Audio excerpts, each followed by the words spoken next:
ya puasa betul-betul mantap puasa.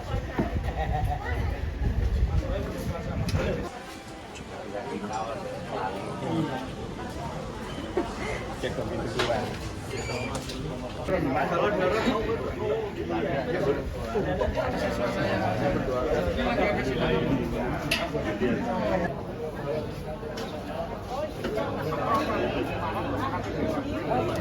Enggak usah ya? Enggak usah, nanti juga kalau nanti pesawat repot. Iya, iya. Antarkan, Pak.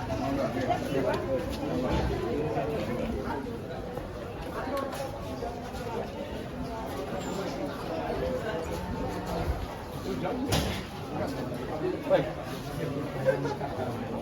Baik. Kita ke ruang transit dulu. Pengacara dulu ya. Ya.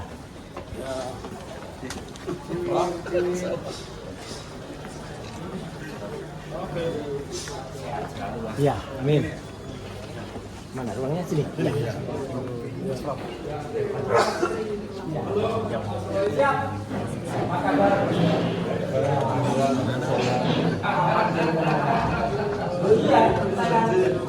Hanya profesi yang membuat hidupnya saja Sudah memuat itu. Ini kan dia ada komodis masalah.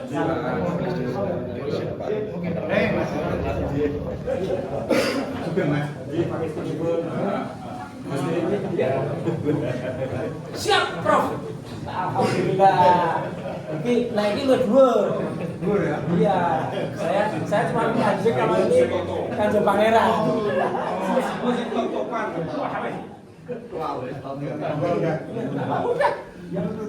Ini Prof, kan Monggo Kak Demonstrasi dulu. Koordinasi dengan oh, siap. Monggo, Monggo.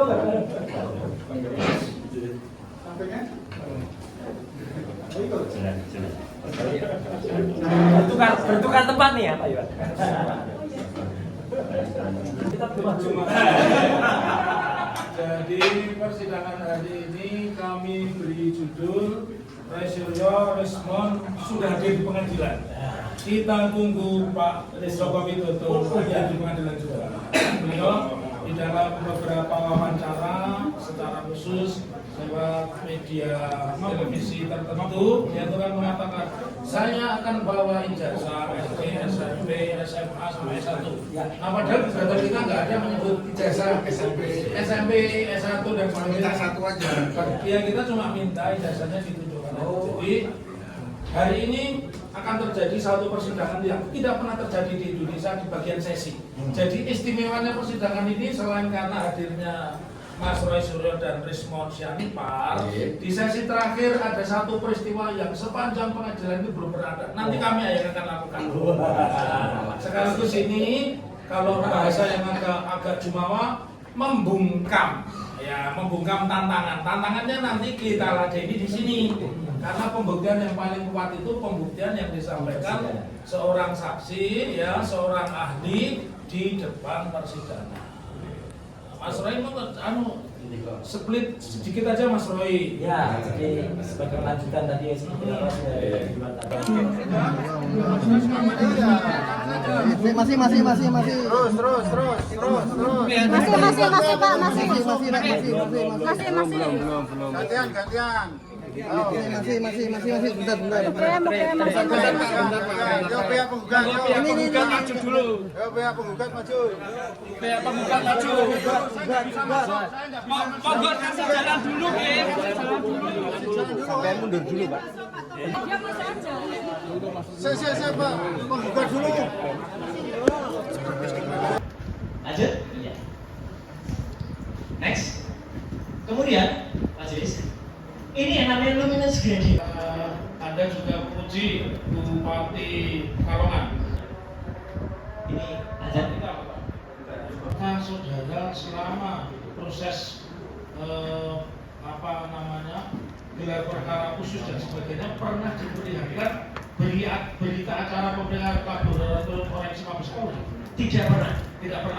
Satu-satunya yang pernah diperlihatkan baru pada tanggal 15 Desember. 15 Desember. Kasih tempat.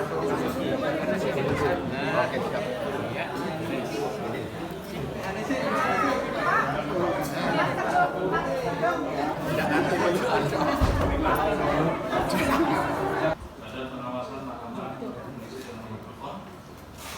Bulan Tinggi Jawa Tengah dengan nomor telepon 048 menuju Surakarta.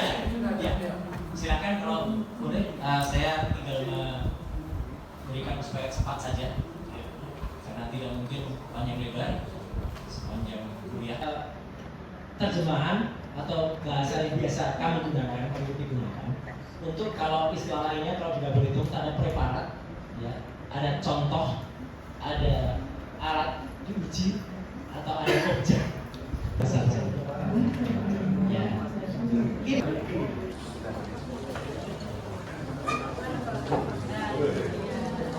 Turun dikit aja. Silakan.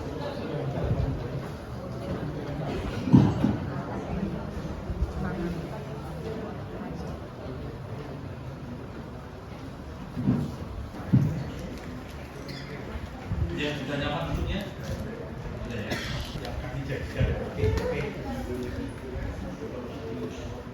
Tolong yang di belakang ya. Iya, silakan. Artificial intelligence. Jadi sebenarnya masalah untuk secara digital forensik memang orang pasti secara awam menyimpulkan itu adalah keduanya adalah hasil berdokumen yang menyangkal kesimpulan dari individu yang hanya menggunakan indera peraba maupun perasa mengatakan itu impress. Tetapi secara digital forensik berbasis pattern recognition atau pengenalan pola dan digital image processing, kita bisa lakukan misalnya pencocokan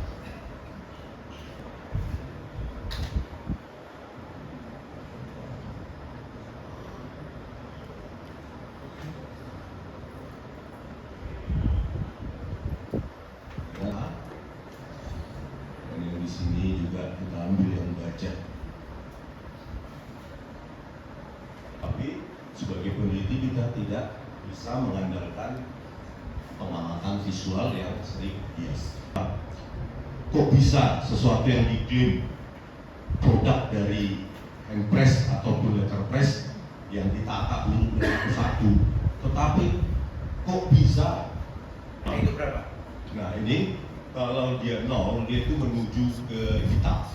Jadi tidak ada. Hitam, iya. Kalau dia mendekati 0, misalnya 50 ke bawah, itu dia mendekati hitam. Tetapi kalau dia mendekati misalnya 100 ke atas, itu memunculkan warna tersebut. Pak Iwan dulu, Pak Iwan saja. Sebelum Pak Iwan kami tunjukkan bahwa setiap orang KKN itu punya bukti ini, ya. Jadi tidak ada orang cuma ngarang KKN dan sebagainya, ini punya. Yang satu ini piagam penghargaan Ngadino, ya. Dia menerima sertifikat dari Lembaga Pengabdian Masyarakat UGM, ya. Dia KKN. Jadi tidak mungkin orang KKN tidak punya sertifikat, dan ketika kemarin 3 saksi kita tanya dia tidak punya ini, ya. Kemudian ini yang saya bilang senjata kami bahwa kalau ada kartu miskin, ya kartu kendali persidangan sekarang ada di tangan kami, dan inilah surat kami yang silakan dibacakan Pak Wirawan Adnan. Kita ini menghormati, ya, kehendak Pak Jokowi yang mengatakan ingin membuktikan di pengadilan dan hanya mau datang ke pengadilan jika diminta oleh hakim. Oleh karena itu kami mengajukan permohonan kepada hakim agar kalau diperintah, bahasa perintah kan dari kalau diperintahkan oleh hakim itu kan bahasanya Pak Jokowi sendiri. Karena itu kami membuat surat ini, membuat surat kepada agar Pak Jokowi itu dihadirkan di sini untuk membuktikan apakah benar ijazahnya itu asli atau tidak. Karena pembuktian kami sejauh ini mengatakan ijazahnya semua palsu. Baik 2 ahli yang mengatakan ini bukan ijazah asli, tidak diambil, tidak di-scan, tidak dipindai dari dokumen yang asli. Jadi ada beberapa, bahkan dikatakan oleh ahli tadi kan ada beberapa spesimen, ya, ada beberapa contoh, ada berapa cuplikan, ada yang versinya dari Dekan, ada versinya dari Dian Sandi, ada versinya dari Bariskrim, ada versinya dari Polda, dan ada versi dari KPU, ya.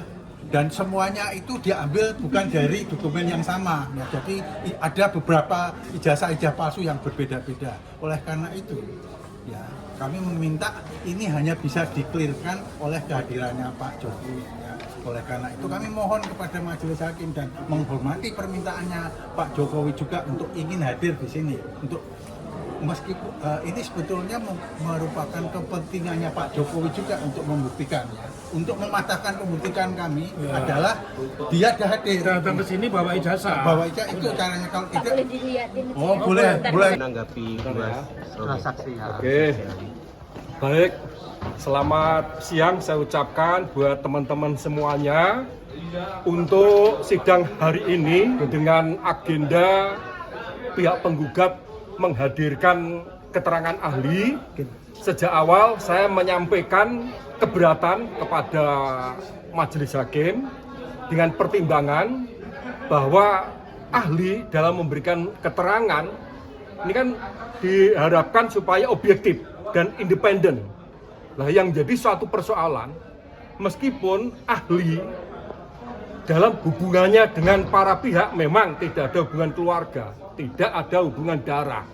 Akan tetapi saudara-saudara sendiri mengetahui bahwa Bapak Roy Suryo dan Resmond Sianipar berkenaan dengan laporan mengenai dugaan fitnah yang ditujukan kepada Pak Jokowi mengenai ijazah palsu di Polda Metro ini kan telah ditetapkan status sebagai tersangka. Sedangkan gugatan CLS yang diajukan oleh top-topan hakim melalui kuasa hukumnya Bapak Muhammad Taufik dan kawan-kawan, kalau perhatikan dari segi posita gugatan, lingkupnya ini kan juga terkait dengan masalah ijazah yang saat ini sedang menjadi perkara di Polda Metro Jaya. Nah, sehingga kami menilai apapun keterangan yang disampaikan oleh ahli karena memiliki konflik of interest, maka itu tidak akan independen, tidak akan objektif, dan apa yang disampaikan dalam rangka untuk membela kepentingan daripada ahli itu sendiri dalam statusnya sebagai tersangka yang saat ini sedang dalam proses penelitian di kejaksaan terkait dengan berkas berita acara penyidikan Polda.